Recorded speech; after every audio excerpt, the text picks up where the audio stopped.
তিস্তার ভয়াল রূপ, এদিকে সতর্ক নবান্ন। 43 পরিবারকে ত্রাণ শিবিরে আশ্রয়। মালবাজারের বাগরাকোটের বাসিন্দাদের আশ্রয় 43 পরিবারের অন্তত 167 জনকে আশ্রয় দেওয়া হচ্ছে। আমাদের সঙ্গে এই মুহূর্তে সোমরাজ রয়েছে। সোমরাজ, নবান্ন সূত্রে কি খবর পাচ্ছি? দেখো, যেটা নবান্ন সূত্রে জানা যাচ্ছে যে তিস্তা ব্যারেজ থেকে ক্রমাগত জল ছাড়ার দরুন এখনো পর্যন্ত মালবাজার ব্লকের বাগরাকোট গ্রাম পঞ্চায়েতের 43টি পরিবারের 167 জনকে এলেন বাড়ি চা বাগান প্রাইমারি স্কুল সেখানে স্থানান্তর করা হয়েছে, অর্থাৎ শিফট করা হয়েছে।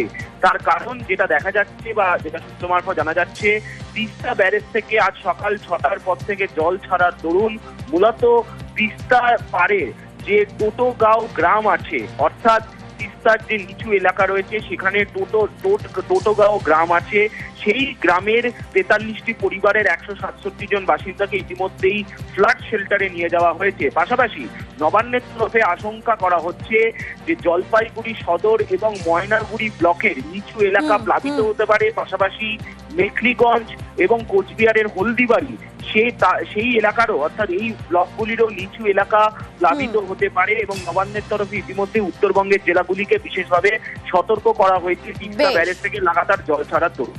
ধন্যবাদ। আর এবার নজর রাখতে হচ্ছে কালিম্পং এর দিকে। কালিম্পং এর তারখোলাতে ধস নেমেছে, আবারও 10 নম্বর জাতীয় সড়কে ধস নেমেছে।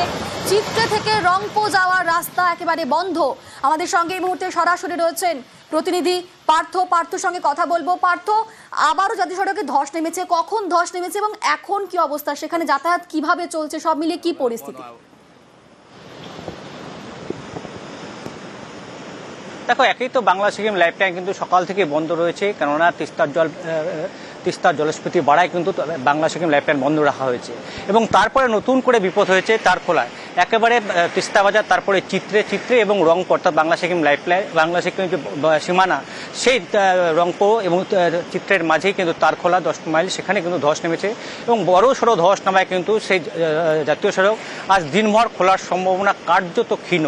এবং স্বাভাবিকভাবেই যেসব যাত্রী বা পর্যটকরা রংপো থেকে অন্ততপক্ষে তিস্তা বাজার হয়ে কালিম্পং যেত, সেই রাস্তাও কিন্তু বন্ধ রয়েছে।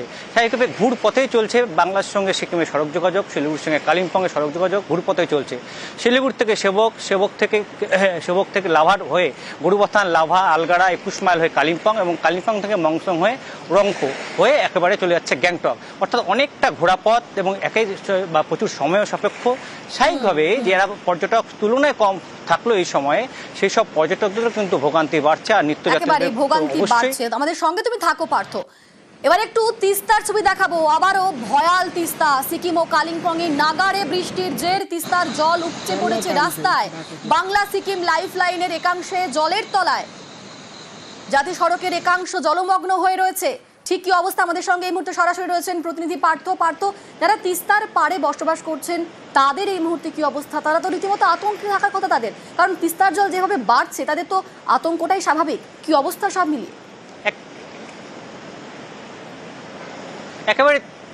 একেবারে তাই। দেখো, আগামী দুদিন কিন্তু এমনই ভারী বৃষ্টির পূর্বাভাস থাকছে, একদিকে নর্থ সিকিম, অন্যদিকে কালিম্পং। আর গত সন্ধ্যে থেকে কিন্তু নর্থ সিকিম অবিরাম বৃষ্টি, রাতভর বৃষ্টি হচ্ছে কালিম্পং। আর তার জেরেই কিন্তু খরস্রোতা তিস্তা আবারও ভয়াল রূপ নিয়েছে এবং স্বাভাবিকভাবে যারা তিস্তা পাড়ের বাসিন্দা রয়েছে তাদের কিন্তু উদ্বেগে উৎকণ্ঠায় রাত কাটছে। তিস্তা বাজার, কালিম্পংয়ে যে তিস্তা বাজার, সেই তিস্তা বাজার এলাকা কিন্তু কার্যত জলের তলায় এবং ভোর রাত থেকে কিন্তু কালিম্পং জেলা পুলিশ সেখানে কিন্তু মাইকিং করে তিস্তা পাড়ের বাসিন্দাদের নিরাপদ জায়গা সরে যাওয়ার কিন্তু পরামর্শ দিয়েছে। একইভাবে মেল্লি বাজার থেকে শুরু করে চিত্রে যেসব তিস্তাপাড়ের বাসিন্দা রয়েছে, একেবারে সেবক পর্যন্ত সর্বত্রই কিন্তু লাল সতর্কতা জারি করেছে স্থানীয় প্রশাসন, যাতে তিস্তাপাড়ের বাসিন্দারা নিরাপদে যায়। আর যে কথা তুমি জানাচ্ছিলে, জাতীয় সড়কের একাংশ, অর্থাৎ তিস্তা বাজার থেকে 29 মাইল পর্যন্ত 10 নম্বর জাতীয় সড়ক বাংলা সিকিম লাইফলাইন একাধিক জায়গায় কিন্তু জলমগ্ন হয়ে পড়ে। পাশাপাশি কালিম্পং ও দার্জিলিংয়ের সংযোগকারী যে 12 নম্বর রাজ্য সড়ক, সেই রাজ্য সড়ক কিন্তু জলের তলায়। আর তাই একদিকে যেমন বাংলা সিকিম লাইফলাইন বন্ধ, অন্যদিকে শিলিগুড়ি এবং কালিম্পং এবং দার্জিলিংয়ের সংযোগকারী যে পেশোক রোড তিস্তা বাজার হয়ে সেই রাস্তাও বন্ধ। এবং যেই ছবি আমরা এই মুহূর্তে এখনো দেখাতে বলছি আমার সহযোগী অলোককে, যে তিস্তার কি ভয়াল রূপ এবং রাতভর এই বৃষ্টির জেরেই কিন্তু তিস্তা ফুলে ফেঁপে উঠেছে এবং আবারও কিন্তু সেই ভয়াবহ রূপ নিয়েছে তিস্তা। গত বছরও এই ছবি আমরা দেখিয়েছি, গত কয়েক বছর ধরে কিন্তু টানা নর্থ সিকিম জুড়ে যখন ভারী বৃষ্টি হয় তার প্রভাব কিন্তু নেমে আসে আমাদের রাজ্যে এবং কালিম্পংও লাগাতার বৃষ্টি হচ্ছে, দার্জিলিংও বৃষ্টি হচ্ছে। আর তিস্তা কিন্তু কার্যত ফুসছে এবং তিস্তা পাড়ের বাসিন্দারা তারাও কিন্তু উদ্বেগ তারাও উৎকণ্ঠায় রাত রয়েছেন। কাটাচ্ছে। পার্থ, বেশ ধন্যবাদ তোমায়। তিস্তার ভয়াল রূপ আপনাদের দেখাচ্ছি। জলপাইগুড়িতে উদ্বেগ বাড়াচ্ছে তিস্তা, পাহাড়ের টানা বৃষ্টিতে ফুসছে তিস্তা, গজলডোবার জল ছাড়ায় রীতিমতো বিপদ বাড়ছে। কন্ট্রোল রুম খুলেছে সেচ দপ্তর, তিস্তা পাড়ের বাসিন্দাদের সতর্ক করছে প্রশাসন। আমাদের সঙ্গে এই মুহূর্তে সরাসরি রয়েছেন প্রতিনিধি শান্তনু। শান্তনু, এই অবস্থায় সেচ দপ্তর ঠিক কি পদক্ষেপ করছে, কি হয় পুরো ব্যবস্থাটা ম্যানেজ করার চেষ্টা চলছে? দেখো, আবহাওয়া দপ্তরের সঙ্গে একদিক থেকে যখন সেচ দপ্তরের কন্ট্রোল রুম থেকে যোগাযোগ রাখা হচ্ছে, পাশাপাশি তিস্তা ব্যারেজ কর্তৃপক্ষের সাথে কিন্তু প্রতি মুহূর্তে যোগাযোগ রাখা হচ্ছে। এই কারণেই যে পাহাড় থেকে যে জল নেমে আসছে তা দফায় দফায় তিস্তা ব্যারেজ হয়ে কিন্তু ছাড়া হচ্ছে এবং তার ফলেই কিন্তু ফুলে ফেঁপে উঠেছে তিস্তা নদী।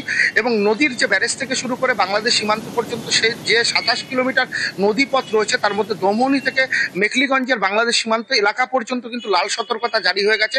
বিশেষ করে অসংরক্ষিত এলাকায় যে সকল বাসিন্দারা বসবাস করেন তাদের কিন্তু সতর্ক করা হয়েছে প্রশাসনের তরফে। গতকাল রাত 11টা নাগাদ সংলগ্ন যে সকল পঞ্চায়েতগুলো রয়েছে সেই পঞ্চায়েতগুলোকে কিন্তু প্রশাসনের তরফে সতর্ক বার্তা পাঠানো হয়েছে, কারণ পাহাড়ে ভারী বৃষ্টি হচ্ছে, সমতলেও বৃষ্টি হচ্ছে এবং সমতলের তুলনায় কয়েক গুণ বেশি বৃষ্টি হচ্ছে পাহাড়ে, সিকিম পাহাড়ে। আর সিকিম পাহাড়ে যতই বৃষ্টি বাড়ে ততই কিন্তু দেখা যায় যে সমতলে জল নেমে আসে এবং ভয়াল রূপ ধারণ করে তিস্তা নদী।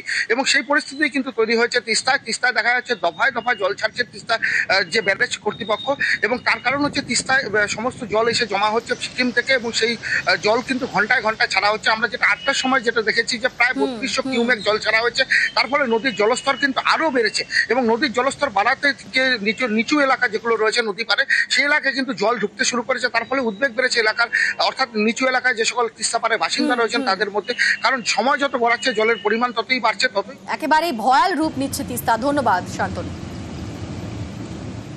জল অনেকটাই বাড়ছে।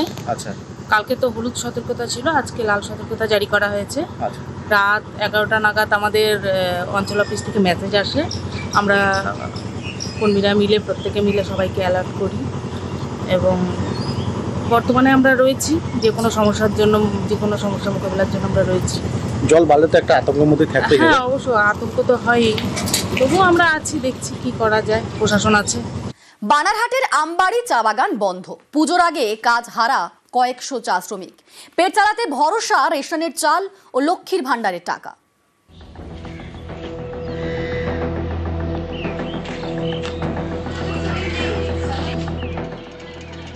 সামনে পুজো, তার আগে জলপাইগুড়ির বানারহাট ব্লকের আমবাড়ি চা বাগানে তালা।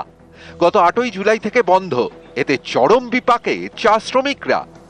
अभी तो पेमेंट भी नहीं है। अभी बागान का मजदूर को केवल भात साग पानी नून लगा के खाने को पड़ा है। बागान कब खुलेगा नहीं खुलेगा कोई गारंटी नहीं बोल के बोलता है। সংসার চালাতে ভরসা এখন রেশন এবং লক্ষ্মীর ভাণ্ডারের টাকা। परिस्थिति इतना खराब है, अचानक बागान बंद हो गया। सिर्फ डिजिटल राशन का कार्ड जो हम लोग को राशन मिल रहा है वही है, और ये ममता बनर्जी से जो हम लोग को 1000 रुपये करके मिल रहा है मम्मी लोग को, लक्ष्मी भंडार। बाकी का जो सामान है वो हम लोग पूरा कर पा रहे हैं, लेकिन प्लस उससे ज़्यादा और तो बाहर का कुछ करने के लिए और भी तो चाहिए ना। চা বাগানের তালা, তাই অনেকে চলে গিয়েছেন ভিন রাজ্যে পেট চালাতে, জীবন চালাতে। এখন ওরা ছাড়ে ছাড়ে বাগান ছাড়ে ছাড়ে দিল্লি চলে গেছে, অনেকরা কেরালা চলে গেছে, ব্যাঙ্গালোর চলে গেছে, অনেকরা অন্য অন্য বাগানে যায় কাজ করতেছে। আমাদের সরকার যে আছে ওই যে 35 কেজি যে রাশন আমরা যে পাই, হ্যাঁ এরকম করে চলতেছে, আর কিছু হেল্প নাই। দিদি একটা লক্ষ্মী ভাণ্ডার দেয়, হ্যাঁ লক্ষ্মী ভাণ্ডার দেয়, ওর একটু হেল্প হয়ে ওখানে মোটামুটি ওইখান থেকে সবজি আমাদের চলে, আর যে পড়াশোনা ওই রকমই চলতেছে এখন। আমবাড়ি চা বাগান বন্ধ, আর কেন্দ্রীয় সরকারের অধীনস্থ নিউ ডুয়ার্স, কারবালা, বানারহাট ও চুনাভাটি চা বাগান থুকছে। এই সব চা বাগানে কয়েক মাস ধরেই অনিয়মিত বেতন, ঠিকমতো পিএফ জমা পড়ে না বলেও অভিযোগ। हम लोग का समस्या लगभग 4 साल से चल रहा है ये समस्या, और हम लोग का बागान में लगभग 1600 मजदूर है, लेकिन अब अभी सब पलायन होके कम से कम 1100 जैसा बचा हुआ है। सब बाहर चला गया, कोई केरला चला गया, कोई बॉम्बे तरफ चला गया, कोई दिल्ली चला गया। নিউজ 18 বাংলা।